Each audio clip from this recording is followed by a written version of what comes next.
Hey, I call this little readiness, can you do the impossible? Or is it possible to do the impossible? And so that might be the question that I have on the board when the students walk in. Is it possible to do the impossible?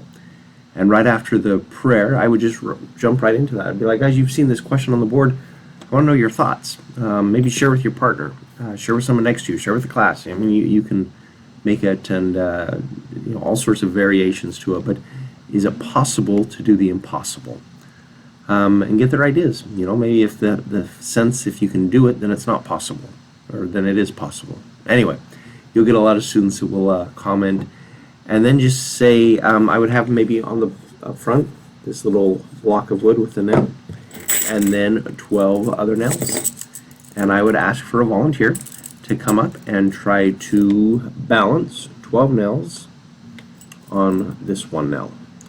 And I actually got this little idea from somebody else. So let me show you that video because you'll recognize his face. We have here a board with a nail in it. We have 12 additional nails as well.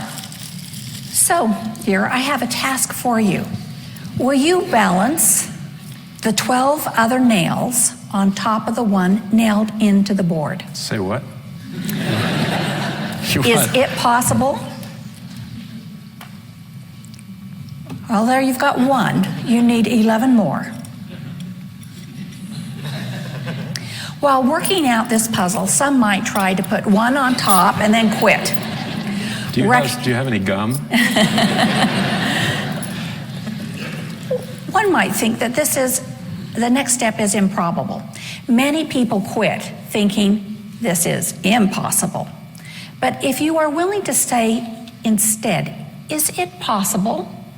You might be willing to take another approach. Try it this way. Lay one nail in front of you. Now place another nail across the first nail with the point toward you. Lay the next nail across the first nail with the point away from you.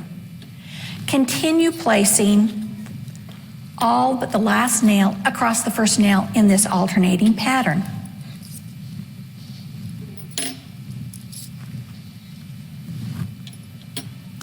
As you do so, you see there's a method.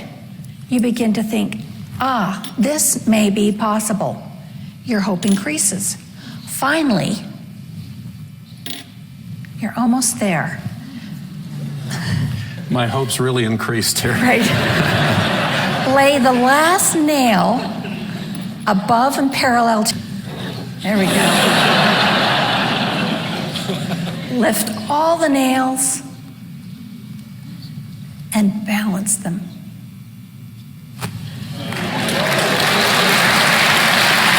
Excellent. Okay. All right.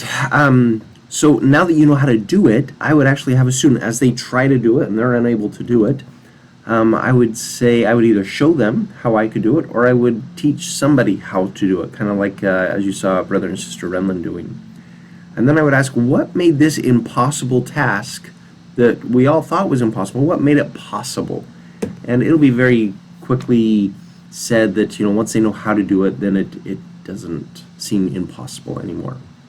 And I would use this anytime that in the scriptures I've got a man or a woman who's been asked by the Lord to do something that might seem impossible. Maybe it's a prophet that's supposed to do something and he's like, how am I supposed to do this? This is impossible. And I would do it to point the principle that God can do the impossible, and that with all things, that with God, all things are possible. And maybe point out that the thing that makes it impossible is that we don't have the vision that God has. But once we have the vision that God has, once He instructs us on how to do the impossible, then suddenly things that we thought before were impossible are suddenly possible. And so, for example, if I was doing this in the Old Testament, maybe with Genesis 3, I would say, if I was in Genesis 3, I'd say, guys, look in Genesis 3:2 and tell me what is impossible that God's doing. And as they look down, they would see that there is a bush burning, but it's not consumed. You could say, how could God do something like this? It's impossible. Why would He be showing Moses something that's impossible? And maybe keep that question in mind as we go now to verses 7, 8, and 9, and I forget, I don't have it in front of me with it, but where he asked Moses, I want you to now go and free the children of Israel. Maybe for Moses, he's going to be, but wait, that's impossible. But he's got right in front of him a bush that is burning and not being consumed. And he would see that, okay, with God, things are possible. And so I would use this. You could have fun with it. You could even say, okay, Moses is asked to do the impossible. We can see in verse 4 that he still has doubts. You know, in chapter 4 of Exodus, he still says, hey, I'm going to go down there. No one's going to believe me. And so I could say, you know, he knows what God wants to do, but he still has doubts. And so let's look at the instructions that God gives Moses that makes it possible. And I might say, okay, now look at these verses here, and what are the instructions that if Moses does it, then the impossible is suddenly possible. Now, I wouldn't stop there. At the end of the class, I would make sure to talk about what are some things that God has asked young men and young women to do that might seem impossible or might seem too hard to do. And then I would keep on going, just as we'd seen how the Lord helped Moses or helped any of the prophets or apostles, anybody in the scriptures, do the possible once he explained how it could be done. You know, follow that same path as you're talking to the students at the end. You know, what are some things that God might ask you to do that seem impossible? What is something you can do to find out the will of the Lord? What is something that might be important to remember when the Lord asks you to do something that's hard? Maybe send them to the scriptures where it says, you know, but with God all things are possible. Have them mark that. Have them right next to it. But anyway, it's just a quick little readiness of something that is impossible at first until they know how it's supposed to be done. And then knowing that if you follow the instructions, then anybody can do something that might have seemed impossible to begin with, like balancing 12 nails on the head of just one other.